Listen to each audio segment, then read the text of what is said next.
seared into the American psyche. But what lies beneath those images? What is daily life like in this community, and what does it mean to grow up here? We've talked with several young people from various backgrounds to get their take on life in LA and what they believe the future holds for this city.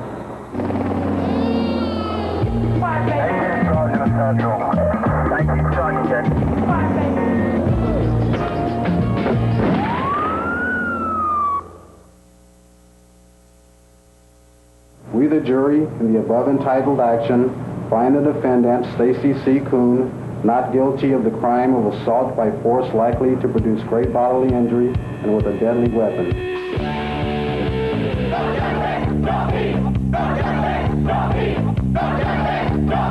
When the verdict came down, me and my homies were standing right over here at the liquor store, and we heard the verdict and we all got upset.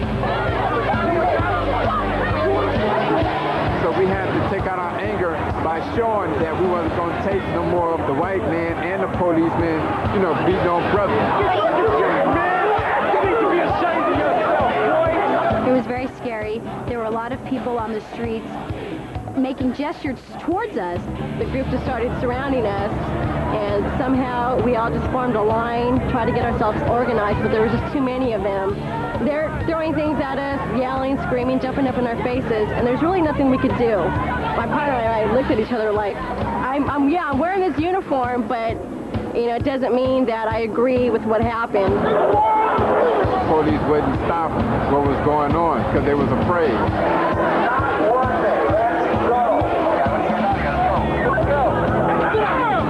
So we all formed up and just took our anger out on Koreans, Mexicans, whites, you know, anything that wasn't black to pass through this way.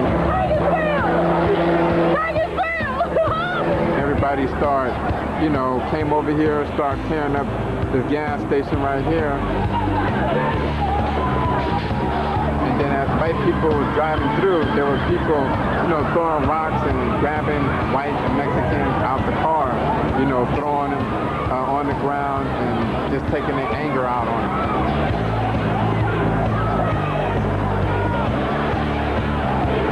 First thing that comes to your mind when you watch such a riot, you know, unfold before your eyes, I mean, you tell yourself this isn't happening, but at the same time, it's real. Felt anger. Anger was the biggest thing, then loss of hope and fear. Fear came to my mind. There's Koreans on that motherfucker anyway. Koreans on that motherfucker. I'll never forget on that first day of the riots, I was watching it just unfold on TV. I think I was watching some program where there were a couple of gangbangers. They were basically saying it didn't matter who you were, if you were white and you were driving through Florence and Normandy at the time that the verdict was released, we would have pulled you out and we would have did a job on you. And I remember thinking to myself, that could have easily been me. It didn't matter to people if you were a teacher. It didn't matter what your intentions were. It was purely, you're white. You're a symbol of this. You're a symbol of what we've been struggling against. And they got one of ours, well, we're going to get one of yours. That's that Rodney King show, white boy. I felt really sorry for Reginald Denny because it's not right to hurt anyone. I felt that it was wrong, you know. It was just as wrong as Rodney King being beat. You see, there was no difference. Prejudice hurts. Prejudice hurts. Prejudice hurts. Prejudice hurts. Prejudice hurts. Prejudice hurts. Prejudice hurts. Prejudice hurts. Prejudice hurts. You know, my people we had to release anger some kind of way, and protesting was not going to do it. You see, we had been slapped in the face, turn the other cheek, you had been slapped there, and so this is what we were dealing with. Ain't no nonviolent movement going on in 1992. Why is it that, you know, we get the media attention when we're acting out? It makes me kind of afraid, you know, for me and my community, that I think that there's messages that are saying that the only way that things may change is when we act violently, and I hope that that's not a solution. Without a doubt, the violence in the South Central section of Los Angeles last spring has forced many of us to take a second look at America's inner cities. But what do we really see? Do we see the work of a bunch of common criminals and troublemakers, or do we see a desperate expression of anguish and despair? For the next hour, we'll meet some young people who grew up in South Central and nearby neighborhoods and see through their eyes, straight from the hood. So just, let's lay the record straight. South Central Los Angeles is not the ghetto. It's just not like that. There's sun, there's trees, there's beautiful streets, there's beautiful homes. But then, ghetto in a large sense in Los Angeles is more of like a state of mind, If you ghetto in your mind, then you do live in the ghetto. South Central is just a poor community. It's not a black community. It's a poor community. It's a community where if you only got $300 a month, you're going to move there because that's what the rent is. So it's an economical prison. It wasn't always that way in South Central. Wartime jobs in automotive plants brought large numbers of Southern blacks to the region in the early 40s. But in the 60s, many of the plants left the area in search of cheaper labor. And as South Central's economy went down, frustrations went up. A police brutality incident lit the fuse, and those frustrations exploded into the infamous Watts riots of 1965. Ironically, many of the problems that triggered the Watts riots also triggered the South Central riots of 1992. Poverty, unemployment, perceived injustice, and, once again, police brutality. The police coming straight from the underground. A young nigga got it bad 'cause I'm brown. And not the other color, so police think they have the authority to kill a minority. Rap artists such as NWA and Ice-T had long been making records which protested police brutality in the hood. Then, in March of 1991, seemingly indisputable evidence emerged. An amateur video cameraman filmed several policemen as they savagely beat motorist Rodney King. Is it true that you were totally shocked by the reaction to the tape? I mean, nothing in your mind was kind of looked vicious or weird about that? No, that's the way that LA has been doing police work for 10 years. In any black community or any ethnic diverse community, it's like a police state. It doesn't matter. It's you, me, anybody. You just, you're treated like cattle. You're treated like you're non-human, a non-entity. They always think negative about us. We can't just be having, a couple of drinks on the weekend. When the cops pass by, right away we're doing something wrong. So they don't get up, hi, how you guys doing? Right away they swoop up on us and put your hands where we could see them, and they're pulling out their guns and get your hands against the car. It's just harassment. A second videotape circulated only 13 days after the King beating. A surveillance camera in a grocery store caught the fatal shooting of a 15-year-old black girl named Latasha Harless by grocer Soon Ja-do, a Korean immigrant. The incident was sparked by a quarrel over a container of orange juice, and Harless died clutching a $1.79 payment in her hand. Soon Ja-do was later sentenced to 5 years probation. I would like for you, the black community, to see once again, you can have a black person killed with a video with eyewitnesses, and this is what you'll get. Black people are fed up with the way that we're looked on in society. A black 13-year-old girl got shot in the back of the head, and a good lawyer and a good story got her off, If a black woman killed a little white kid or a little Chinese kid or whatever, Oriental kid, no way in the world they would get off. No way. They would get hung. Are there two systems of justice? Is there a form of justice for blacks, and is there a form of justice for whites? I don't know, I'm starting to think that myself.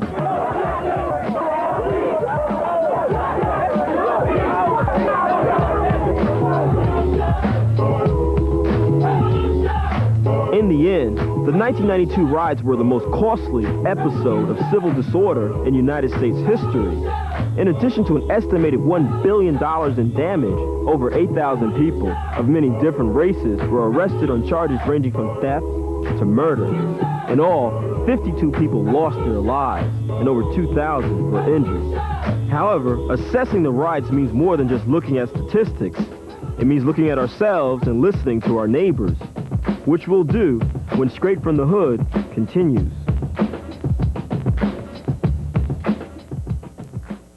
Put your hand on the screen.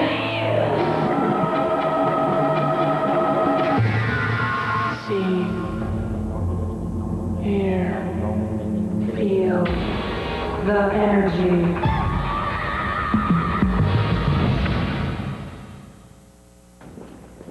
MTV Straight from the Hood is brought to you by Ford and your Ford dealer. Have you driven a Ford lately? It's hot. It's spicy. It sizzles. It's the new hot-looking, hot-blooded Ford Ranger. The 1993 Ford Ranger. It's the hottest thing to hit America since the Chili Pepper. Ford trucks, the best.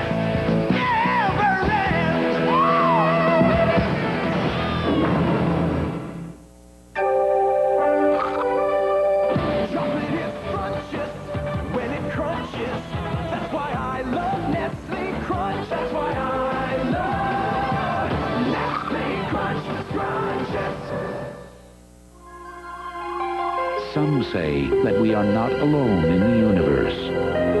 Others say intelligent life surrounds us. Paramount Pictures presents the true story of one man who just may know for sure. They took him. Fire in the Sky, based on the Travis Walton case, rated PG-13, starts Friday, March 12th at theaters everywhere. 6 months ago, I'm at the dentist, not feeling overly anxious when I heard that unforgettable word, cavities. Doctor, I said, is there any hope? Mandy, he said, you gotta brush twice a day the right way. If your child brushes every day for 6 months with Crest, the dentist's choice, their next checkup will be great. And we're so sure you'll be satisfied, we'll give you a money-back guarantee. So I brushed with Crest, and I'm sitting pretty. Crest, great checkups in 6 months, guaranteed. Ain't life grand?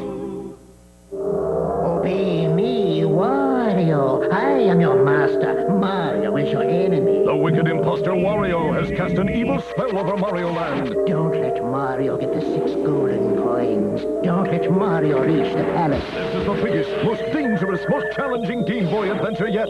Obey Wario. Destroy Mario. Don't fall under Wario's evil spell in Super Mario Land 2, only on Game Boy. Leading zoologist Murray Smith Hi. explains A&W cream soda. Even in nature, it's easy to tell the difference between what we call, in scientific terms, vanilla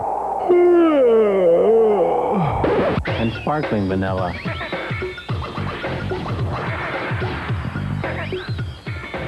The cold, sparkling vanilla taste of A&W cream soda.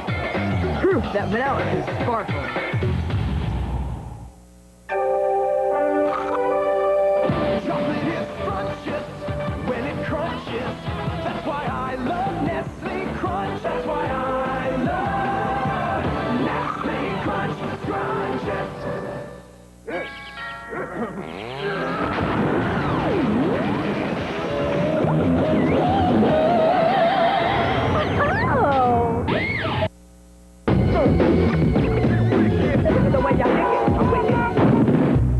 In Los Angeles County, there are 950 different gangs with an estimated 100,000 active gang members who were responsible for nearly 700 gang-related deaths in 1990.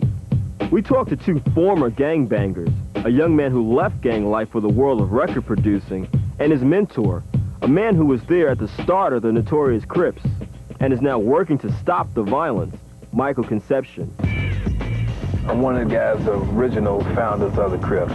You know, it was another guy that started the Crips, but I'm one of the original. He's no longer here, God bless his soul, you know. What was his name? Raymond Washington.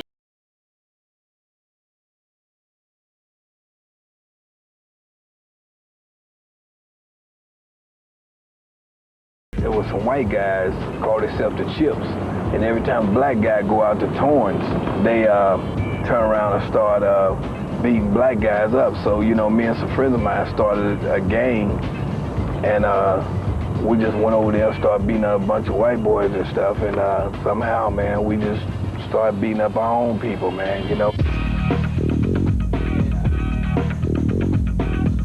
What's up, Junior? How's the hood? Oh, man, same to me, you know what I'm saying? We just all consider ourselves family. It's basically a neighborhood thing.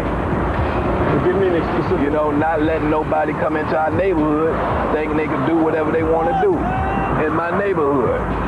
Just a house where all of us used to hang out at. There used to be 100 Crips at this one house. My intentions was to enjoy life and have fun, but you know, somehow Crips came from crippling people. Color. Then guys started calling themselves Bloods, and that's when the red rag and the blue rag started appearing and stuff, and guys just started saying the Bloods don't like Crips, Crips don't like Bloods, and this stuff just got real confusing and mixed up. And I'm willing to die for my color. I'm in a wheelchair now, you know what I mean? Wino shot me. I was a gambler, and I won all the money, and the wino asked me for his money back because he thought I was cheating, and shot me. But I guess he too much wasn't a wino because he was really accurate with his shooting. To be honest with you, I think that this is probably the best thing that could ever happen to my conception. You know, it's me get shot, put in a wheelchair, you know, because I didn't have a heart. I just didn't care about nothing. That's why kids need to know that it's really important, man, to think about what they doing, because you don't know who you're hurting, man. Gang violence needs to be wiped out. I always wanted to do something for the community, you know, to give back. The original idea on We All in the Same Game was to make kids understand and realize what they're doing by gang banging is they're not doing nothing but destroying themselves and hurting somebody. We got together not no ego or fame. We got involved because we're all in the same game. When I did the All in the Same Game, I said that I'm gonna go to the rappers. We got a personal call from Mr. Mike Concepcion himself. My man Mike Concepcion, you know, he's a guy that kind of put all this together. He asked me to come down. I came here because Mike is my buddy, you know, he's trying to start his own little thing, so we was helping him all we can. That was the whole idea of We're All in the Same Game, hoping that it can reach some little kids and let them know that, hey man, it's time to do the right thing. Let's go on and try to make it in life. Is that realistic? You think that's really going to happen out here? Yeah, it can happen with the right person, and I am the right person. What's up, Big Mike? What's up, Mike? What's up, baby? My young, great producer, Meeks, you know, I remember when he first came to my house, he just started bringing a lot of music, man, and it's been on ever since, man, and you know, his whole personality changed, man. Looked like a new man, you know, I mean, you know, compared to the way he was. I will always be right there. I will always be right there. My name is Demetrius Antoine Ship, and I'm 19. They call me Meeks. For a kid like this, you have to really handle him like this. I come from a good family. Both of my parents are church-going people and God-fearing people. My childhood was pretty wild. I grew up in a pretty wild neighborhood where the gang thing was pretty much, you know, in effect. I started getting involved in gangs as early as probably like the 5th or 6th grade. What up, baby? All right, man. What's up? People outside of Los Angeles and outside of the inner cities, they automatically think that by being affiliated with a gang is the stupidest thing they ever heard in their life. They don't know what it's like to be on your way to a movie, you and your buddy, and 6 guys jump out the car and beat you down like you a grown man, you know. Dudes older than you know, that happened to me and my buddies, you know. So they don't understand that because in their neighborhood, when they go to the movies, they go to the movies. Because I'm a product of the environment. Although my family and stuff was positive, after I walked out of that house, I was in a war zone.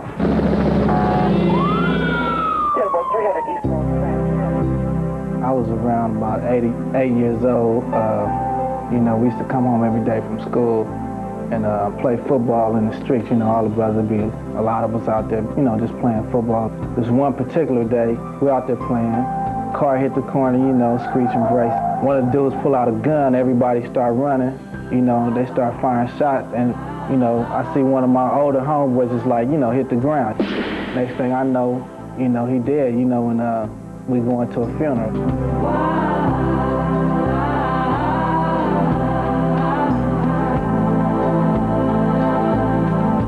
Watched a lot of my buddies, older buddies die and get killed. You know, like a hatred just grew even more and more. You know, my set just started being my whole life, and it was like that revenge was for me to take on and to keep carrying it on. You know, I didn't watch my homeboy die, so now it's like I'm in this for life. You know, I hate everybody else. You know, I'm a Crip, and that's what I am. Take a little time to think about your dead home. About the 7th or 8th grade is when I got my first strap, you know, gun, you know, and once I started gaining that kind of respect, I had to let that respect grow and grow and grow. I couldn't just be known for carrying no gun. I had to be known for being able to take somebody out, you know, if I had to, real quick without, you know, hesitation. I wanted people to know when they see me, you might lose your life if you ain't from my hood. You better respect me when you see me, because I will blast. And that's what I did. Every time I got a chance to, I was pulling the trigger. One particular night, I was getting ready to check in night school and got into it with these brothers, and I had just got fed up with the confrontations, you know. My whole state of mind now was that I'm a killer. They was yelling out, "What's up, blood?" You know, "What's up, blood?" You know. I'm like, "It's cool. What's up, cuz?" Bye.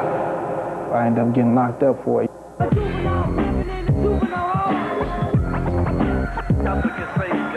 When I was locked up, for the first time, I realized that my so-called enemy, bloods, were people too, you know. Young brother 13, hard in the daytime and crying at night, you know, because he behind that steel door.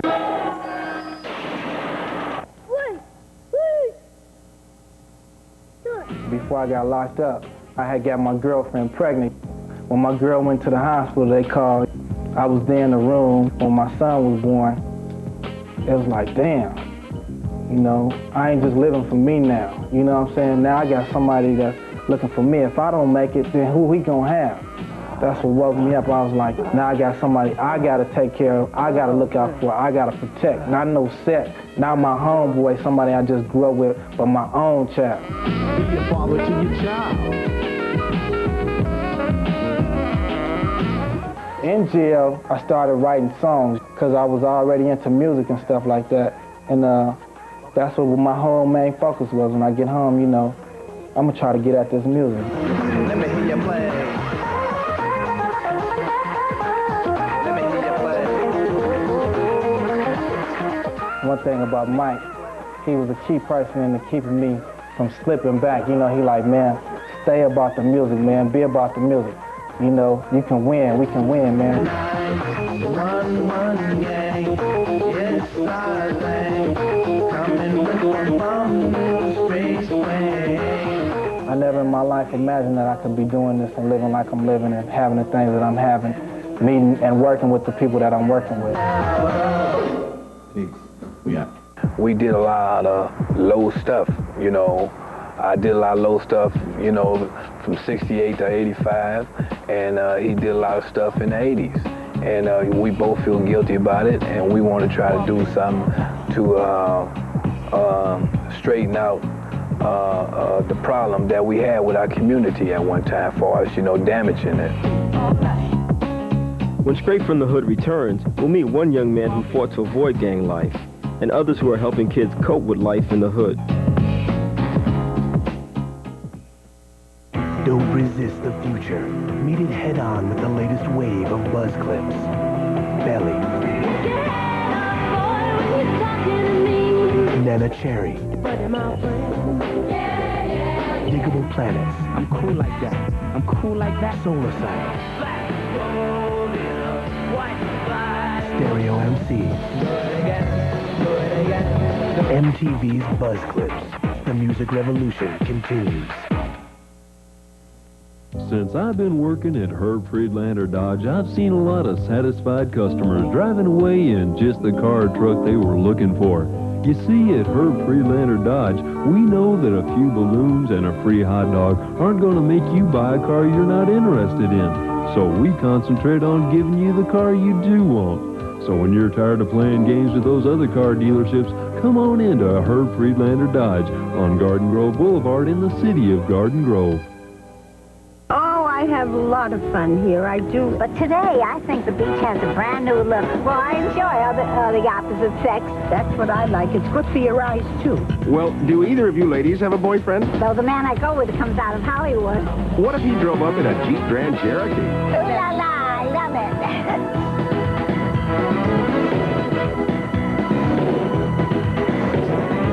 And that's life. Brought to you by your California Jeep and Eagle dealers. Who else? Chocolate is scrumptious when it crunches. That's why I love Nestle Crunch. That's why I love Nestle Crunch Scrunches. Nothing feels as good as laughing from the soul. She's cool. I love my mom. Well, I was a hyperactive child, and Mom and Dad pushed a drum in front of my face and said, go to work. It's got to be real.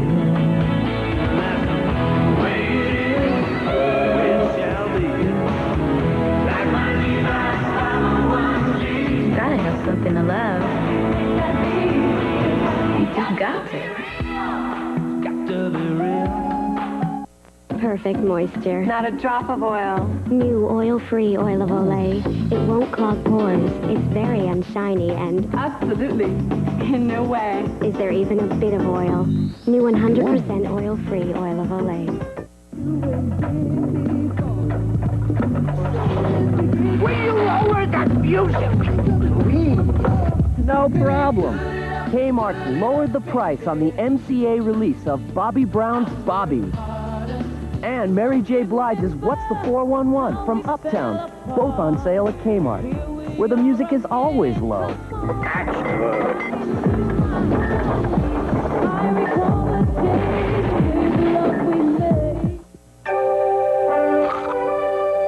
Chocolate is scrumptious when it crunches. That's why I love Nestle Crunch. That's why I love Nestle Crunch Scrunches.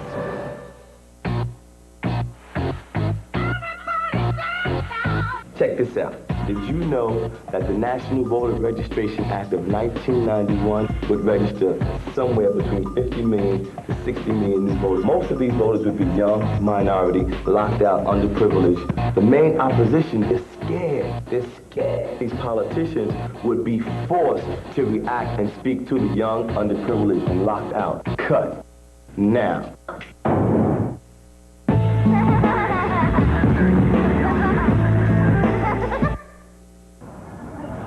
If education is the key to the future, what educational opportunities are available for young people in this community? We spoke to 3 young teachers from very different backgrounds. Ellis, a scholarship athlete, Kim, a resident of the affluent Baldwin Hills section of South Central, and Daryl, a newcomer to the hood. My name is Daryl Barker. I'm 24 years old, and I'm a 4th and 5th grade elementary school teacher at 52nd Street Elementary School in South Central Los Angeles. During my senior year at Yale, I decided pretty seriously that I wanted to do some public service, and I applied for this new program that was starting up at the time called Teach for America. When I got accepted into the program, they pretty much placed me where they needed me. Good morning, class. Good morning, Mr. Walker. Hello. The kind of children I teach here are predominantly African-American children and Latino children. There are no white children here. I'm the only white boy here. I had people telling me that you simply cannot be a good teacher because you are white. And that was a painful thing to go through. I took it personally, but I feel that 2 years later now, in retrospect, I've been able to overcome that. We're going to work more with our anger sticks today. I haven't forgotten the differences. I realize full well that my experience growing up is somewhat different from the children and their experiences here. How's it like living here? Julia? Well, sometimes unfair, and sometimes it's alright. What do you mean unfair? What kinds of things are unfair? I think the Rodney King beating. Okay, the King beating. I'm still searching for ways to deal with racism and how to present racism in the classroom. Maria, here's 5, 10, 15, $15, and here's $1 for you. Thanks a lot. Finding the way to do that is very difficult, and it requires a tremendous amount of creativity, but it needs to be dealt with by responsible teachers.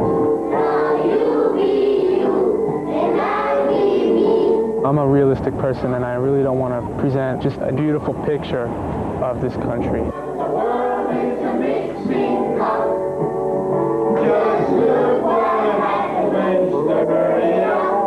I don't want to just say, well, you know, just do this and things will be fine. And when the truth is, things won't always be fine. And I think at the age that I teach, which is about 10, 11 years old, I think it's time for the kids to start understanding, you know, what obstacles are out there and what they're going to have to face.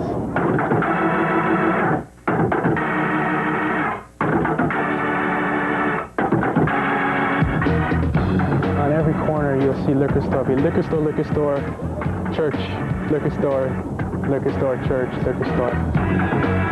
As far as its impact and its effect on the children, it can't be good. When it's so prevalent, it becomes normal. And if the kids see that constantly, then it's like, well, it's normal. It's normal to drink out of a paper bag, you know, at 2 in the afternoon. I think the gang life in this community has a pretty powerful force on the children at the school. Has anyone ever been asked to join a gang? There are times when I feel that I simply can't compete with the gang life, and those are the more depressing days. What happened, David? This boy named Reginald, I know. He said something. Do I want to be some OBS? I said no. The reason that they join gangs is because a lot of times the peer pressure is very strong. I did have peer pressure, you know, in school, especially in the public schools. You know, you had peer pressure, but it was just, you know, I made it up in my mind that that's not what I wanted to be a part of. I didn't have time to get involved with them. I went to school and I was always into sports. In the area that I grew up in, the guys that did not, you know, get involved in gangs, it was because of sports, because you use your time constructively and it pays off that way. Whereas now, all these things where I grew up at, they're cut. They are no more. And since then, you know, the gang problem has escalated. Hold it now! There's no places for you to go to do anything positive, so the negativity is what takes over. I was lucky that I got a scholarship, you know, to a major university. And after my time at San Diego State, I came back to South Central, where I started teaching, and my neighborhood had totally changed. I mean, you know, there was crack on the street at that time. It had torn people's lives apart. It really had shaken up our community. And so what I want to do is stay here and work and help the other kids that are coming up, because times are real tough now, and there are a lot of other things that are out there for kids to get into as opposed to when I was growing up. What happens is, as a young kid, and it doesn't really matter where you are, what you see is what you model yourself after. And for instance, in lower economic areas where kids see drug dealers or fast money, and their only alternative vision is a television, what kind of choice is that? Why are you always talking about leaving? If you just be patient, I'll be gone soon, and all this will be yours. As far as looking for black role models on TV when I was a kid, the characters that they showed weren't real to me. You enjoyed it, you know, just to see a black face. I think that we accepted it because it was just another black face. But the images were always of black people with no education or struggling and hustling, trying to make a living for themselves. Well, baby, I got till 5 o'clock to get us $72. I don't know but one way to get it. James, don't you dare go into that closet. What's he gonna do, Mama? He's getting his pool cue. Dynamite! You laughed at it, you enjoyed it, but it wasn't realistic. You know, and a lot of people think that all black people live that type of lifestyle, and we don't. In the neighborhood that I grew up in, you could see, you know, what would happen if you succeeded. Because I live in a neighborhood where there are doctors and lawyers. You see Mercedes-Benz driving up. You could talk to people. It was a physical type thing. It was really inspirational for me to keep me going, because I said when I was younger, I want to achieve these things. These are the things that I want for myself. And they would tell me that the key to get all of these things were education. So I said, if this is how you get it, you know, I'm going to believe in these models of stay in school. As a black teacher, I bring a positive reflection to the classroom that kids can see themselves. Kids need, like I said, something to model themselves after, and they use me to say, well, if I don't have a model at home, and if I don't have a model in the street, then can you be my model? Like, how do you apply for college? Yeah. Okay, well. I sincerely believe that we need more black role models as teachers, more black teachers. The kids need to see more of that. Unfortunately, the situation here in Los Angeles isn't too good for teachers. We suffered a 3% pay cut last year. We're going to be having another 9% pay cut this year. Every year, you know, you have funds for schools cut. And this is what, you know, keeps our kids out of gangs. So why cut that? You know, cut somewhere else. You know, don't take from the schools. It doesn't make sense. Hey, tomorrow people, where is your best? As important as education may be to young people in these communities, sometimes it's not enough. We'll find out why when we return. All this weekend, check out what MTV's package. Michael Jackson Weekend. Reach out and grab it. Ford makes it easy to buy a new Escort by offering these 4 LX models, all equipped with these great features for one low price. And now we're also offering an easy 2-year lease for just $199 a month. That's your choice of 4 well-equipped Escorts for just $199 a month. Ford Escort. Now it's easier than ever to buy or lease America's most popular small car. Some kids needed a playground, There's a hunger inside you. and they were gonna get it.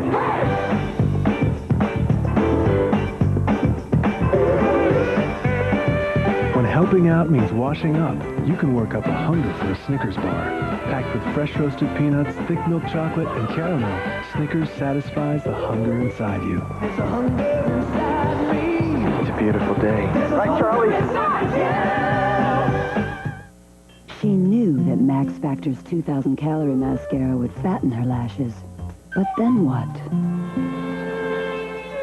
The waiter's stare as she ordered dinner suggested that he was preoccupied with something. She wondered what. But when he asked her what kind of dressing she would like on her lashes, his Freudian slip told her exactly what was on his mind. Impact 2,000 calorie mascara fattens lashes more than 200%. Lashes that get noticed. Impact. Max Factor International. I needed fresh air. You know, the kind of fresh air Nike makes and Jerry Rice obviously knows where to find. The sort of fresh air Tim Hardaway definitely knows where to find.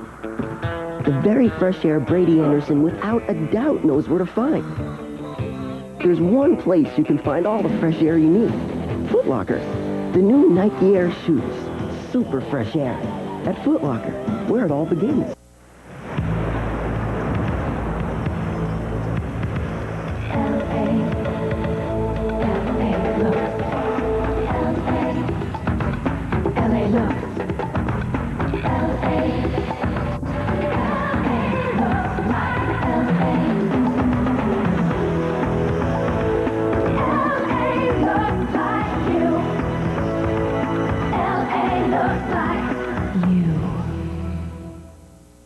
Now, when you buy the Sega Genesis that comes with Sonic 1, you'll get Sonic 2 absolutely free. Sonic 2 handles stubborn stains, embarrassing bald spots, no problem.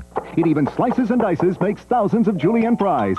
But wait, you can play it too. This free Sonic 2 is a $54.99 value. You get 2 Sonics for the price of 1. Sonic 2 fits easily into any tackle box. Made from a space-age polymer plastic for years of family fun. And pets love it too. Buy the Sega Genesis that comes with Sonic 1 and get Sonic 2 free. Act now. Wiener Dog Sweater sold separately.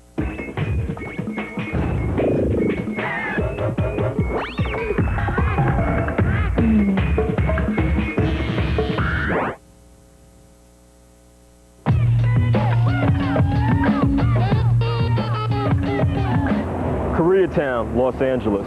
During the riot last year, the media focused a great deal of attention on black-Korean relations and what seemed to be a lot of pent-up anger vented on this immigrant community. We talked to one young Korean American who has recently been forced to take a second look at his adopted country.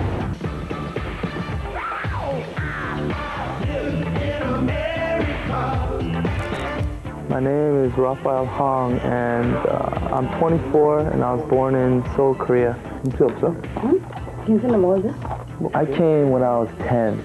The educational cost in Korea is very expensive, and the political situation wasn't so hot either, and the economic situation wasn't that good either. So my parents thought it'd be a good idea to come to the United States and raise us here so that we can go through school and stuff here. We'll have a better chance of, making it here. Let me take you to a place I know you wanna go. It's a good life. Hey, yeah. Young baby, In the beginning, I got in fights every day. They started calling me names and stuff, and little kids do, little things without understanding what's going on, and a lot of racial stuff was going by, and so I used to fight all the time. For a while, I was really resenting that, my parents brought me to this country where I didn't know nobody. I had to go through all this hard stuff. Here, it changes 8 cents as your receipt. My parents, they didn't own the business all throughout their life. My dad had to work, 10 years working at a body shop as a, laborer. He was actually doing body work on the cars.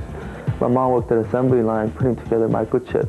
They didn't really have that much to really save. So, but they'd saved enough and they'd borrowed it from my relatives, friends, but not financial institutions. And you get two types, the positive and negative. 한 군데부터 있어 이게.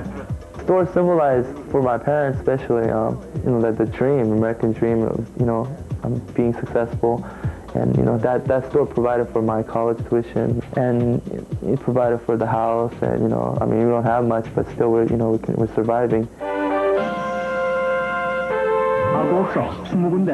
비디오 없어, 20군데. Parents owned the business, South Central, Broadway in Manchester.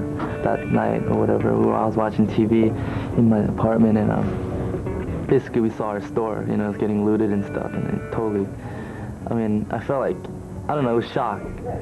And then a little later, I saw the news again, like 3 or 4 hours later, and it was burning.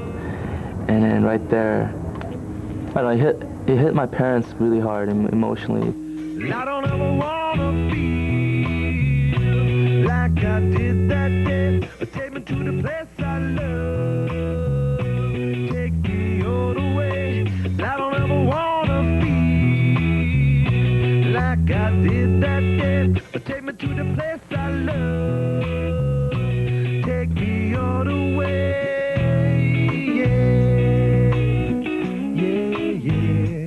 And we always had annual Thanksgiving barbecues and stuff. We invite all the community people to come in. Maybe that's just a token gesture or whatever, but still, there was an effort for people to go out there. 14 to 15 years of work, it just went, one night it was just gone. Well, my dad came out of there with $36 in the bank account. Basically,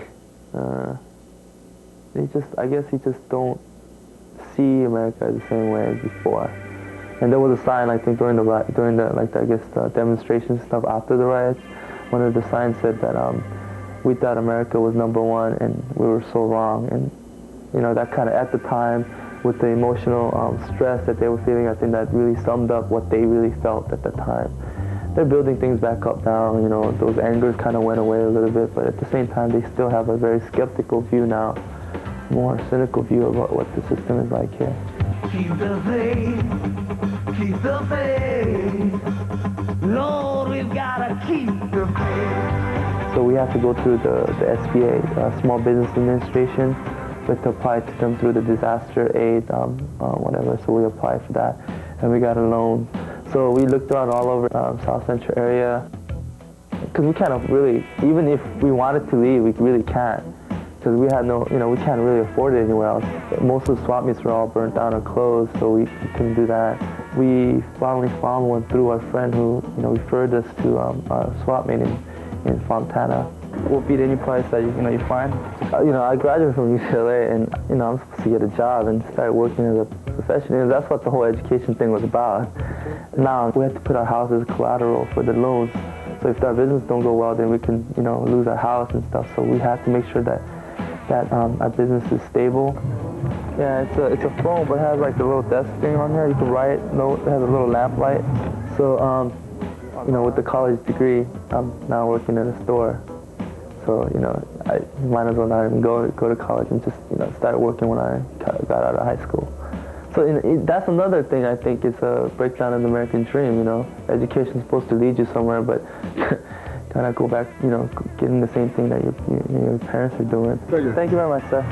I don't think it was the African Americans' fault that this happened. It's just a socioeconomic condition, and unless we start working to change that, you know, things are like this gonna happen all over again. In another ethnic center of Los Angeles, another new generation is tackling the problems that they've inherited. In the predominantly Chicano East LA, young people face unemployment, poverty, and a 65-year history of gangs. We talked to one young woman, a third-generation gang member, who was trying to break out of the cycle of gang violence in her neighborhood of Little Valley. Yeah, this is for the raza. My name is Yvette Marie Ramirez. I'm 18 years old and I live in East Los Angeles. Growing up in East LA, it's not like growing up, like, say, in Beverly Hills or anything like that, because it's harder for everybody. Gracias. Okay. My mother was pregnant with me when she was 17 years old. My father was involved in gangs and at a very young age. He was trying to make a change in his life, even though, you know, he was only 16 years old, but, you know, I was only 3 weeks old when he passed away. He was working when he got killed. Somebody passed by while he was working and just started shooting, and my dad got shot in the head. He passed away. This is my mom and her homegirls, the older generation. So they're called veteranos. My mother was from the gang. My father was from it, and like my uncles and everybody like that. So it's just like, for some people, they have to fight to get into the gang. It's just like I was born into it, you could say that. I was born into the gang. It's a knee size. Sometimes it was like a regular childhood, like just going out and playing and not having to worry about anything, but at other times we couldn't even go outside because, you know, there would be people passing by and my mom was afraid that things were gonna happen to us, you know. Gang shootings, it's an everyday thing here, you know. My kids go to the store, I gotta worry about where they're gonna get killed or get in a situation where they're gonna have to kill somebody to protect themselves. So I don't bang, you know what I mean? I've gave it up a long time ago, but when I see anybody coming into this street and it jeopardizes my kids' right to play or my kids' right to walk, then it involves me. You know, then I use all my gangbang experience or knowledge or whatever it takes to get you off my street. Sunday night, we were inside the house, we heard gunshots, and somebody came out of the alley, and then we ran over there and we looked and he was shot. It's been violent this last month, September.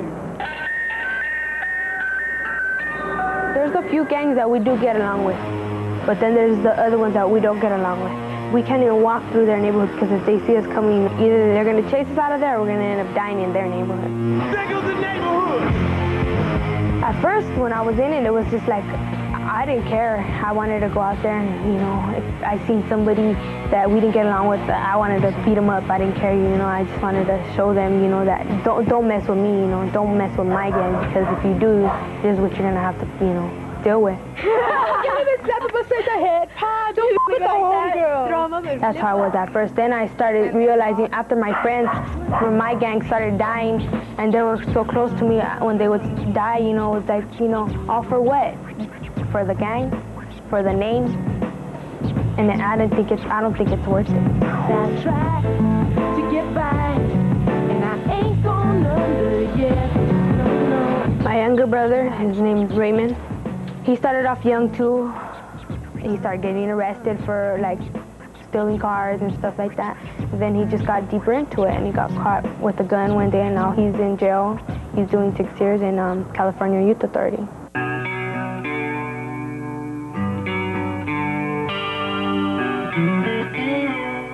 Now, in a way, I'm sad because he's not with us, but in a way, I'm glad because there's a lot of stuff that's going on out there, and I know the way he is, and I know he'll be all caught up in it, so I'm kind of, in a way, I'm glad.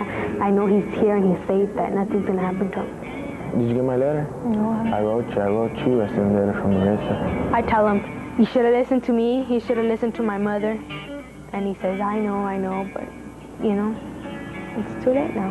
You remember all this, Dad, walking through here? Flashbacks? My parole consideration date is November, I don't know what day.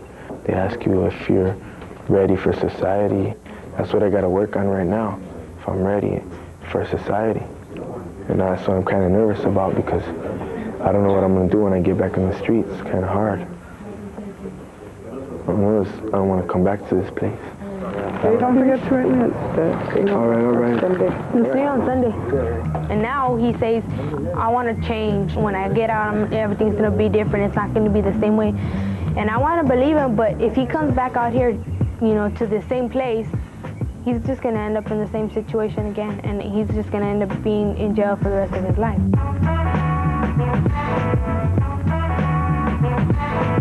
I'm still in the gang, but I'm trying my best to do something for myself to better my life. I want to go back to school, but what's stopping me from going to school is that the schools are the places where, you know, I can go to. They're in different neighborhoods, they're different territory gangs we don't get along with, and I can't go up there. You know, a lot of the kids want to go to school. They just can't cross 3 or 4 different gangs to get to school. You know, what's the chances out of it, you know what I mean, of making it every day? You know, they ain't good. There's nothing really I could do. I wake up in the morning, clean up, help my mom with the kids for a while, and just watch TV or I'm on the phone. I get bored of it.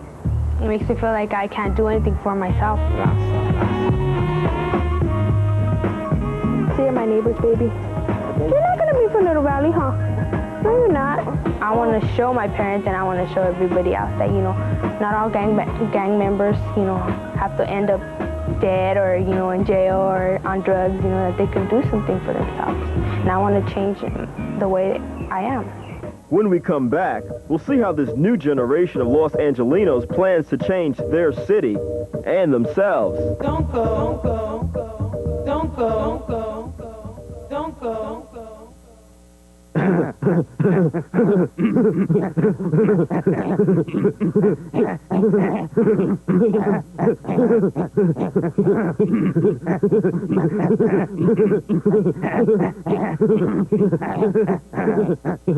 MTV's Beavis and Butthead. It's pretty funny. Or at least, they think it is. Premieres tomorrow. That was cool.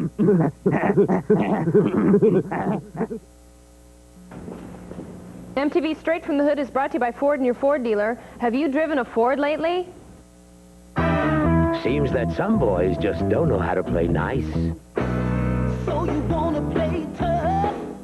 Introducing the bold new Ford Ranger. You say you wanna play mean? With its new look, Ranger's changing the rules. The stance is wider, and with push-button four-wheel drive and a new body full of curves, guess we're just not playing fair. Ford got a new machine.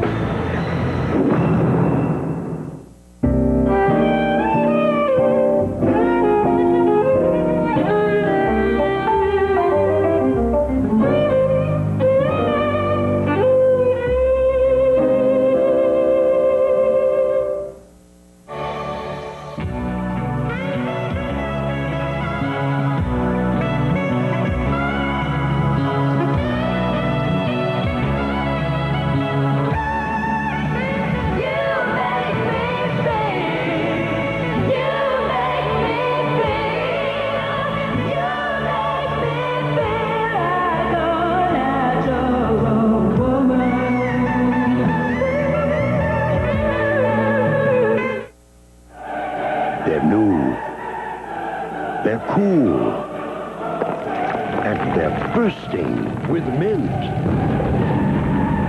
New Cooler Mint Carefree, bursting with flavor. Have you seen the new Mercedes-Benz win-win lease on 190 and 300Es? The 36-month lease on a 190E is only $384 a month. And with Fletcher Jones' preferred customer program, your first 2 services are free, including a free loaner car. Come in before the end of the month and we'll top the factory's offer by including power seats at no additional charge. Fletcher Jones Motor Cars, Mercedes-Benz, Newport Beach. Buying your next car at the lowest possible price is so easy at O'Neill Volvo and La Mirada Chrysler Plymouth. Home of the No Dicker sticker. No high-pressure salespeople, no hassles. We've clearly marked our absolute lowest price on every car in stock, so you can choose the car that's right for you, hassle-free. A friend told me I would get the best deal at O'Neill, and they were right. Can they get the job done and get it done right the first time? O'Neill Volvo, La Mirada Chrysler Plymouth, between Artesia and Valley View Boulevard exits in the La Mirada Auto Center.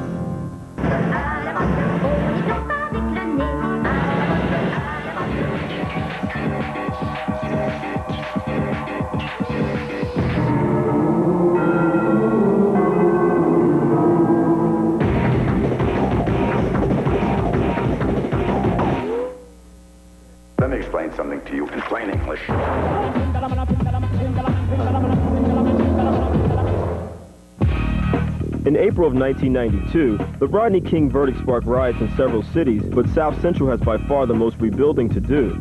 And the residents of South Central realize they will have to do most of the work themselves. What other lessons were learned from the LA riots? Did anything good come out of the violence and destruction?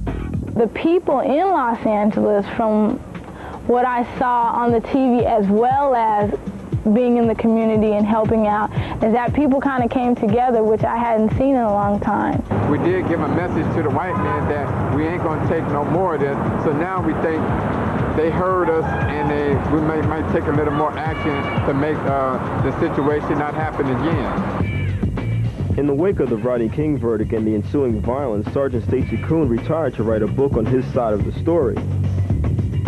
Controversial LA Police Chief Daryl Gates resigned amid public outcry. Gates must go! Gates must go! He is now an LA talk show host. This is Daryl Gates, and I'm going to use the battering ram and the chokehold on whoever that is. New Police Chief Willie Williams is instituting a series of community outreach programs to improve relations between the police and the hood. I fully understand and realize the concerns, the worries, the needs, and most importantly, the love and affection that each and every one of you have for this city and this outstanding police department. There's a lot of positive things that are happening now. A lot of different type of approaches are being made with the community and the community towards us. We got involved because we're all in the same game. Several days after the riots, Crips and Bloods from 3 of South Central's largest housing projects gathered together to celebrate a newly declared truce. What I'm happy about now that, the majority of these black gangs starting to realize that we all black, and that, man, it's real idiotic for us to turn around, continue to be trying to hurt one another. We need to go on and try to love one another.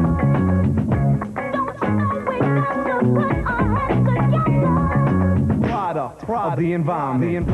When my son was born, when he came out, it was like I had something to live for. It's like the rebirth of me too. It's like now I got something to live for.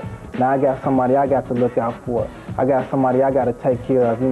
I got somebody that's going to be looking up to me. Where am I going to be in the pen, or am I going to be dead unless some other man raise my child? Or am I going to be here for my own son?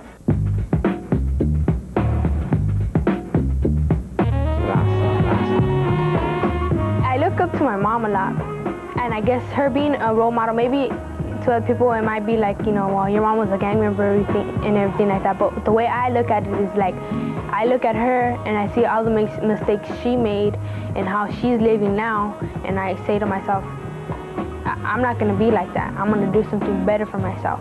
You got to live and learn. You got to live and learn. Even if Yvette does get her diploma, there's no guarantee she'll get a job after she graduates. While it's hard for America's white high school grads to find work, it's even harder for minorities. Blacks and Latinos face a 26% unemployment rate. Look at all the friendly faces. Look at all the friendly faces in the world. The outlook for young people with college degrees, like Daryl Barker, is not much better. Over the last year, Daryl has faced a 12% pay cut. People are saying, well, we don't have enough money for education, we don't have enough money for this, and I'm thinking, we're spending so much money on inmates, and we're spending, money on this and that, and I'm sitting here. I come to South Central every morning to do my best, and these kids are worth it. And you're gonna cut my pay. Oh, we gotta keep faith. I don't plan on leaving South Central. I'm happy here, and I want to, try to make a difference.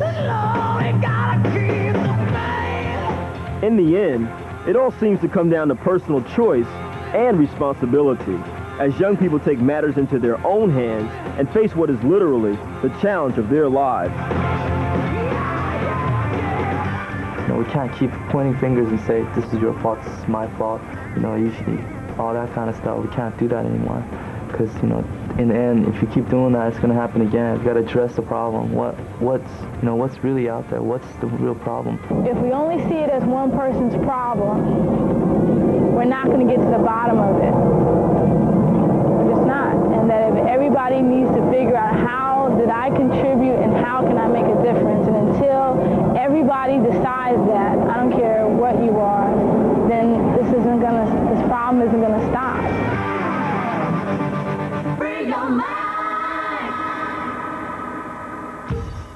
Clearly, we all have to do our part and come together wherever we live. After all, in many ways, Los Angeles is a microcosm of America. In many ways, we all live in the hood.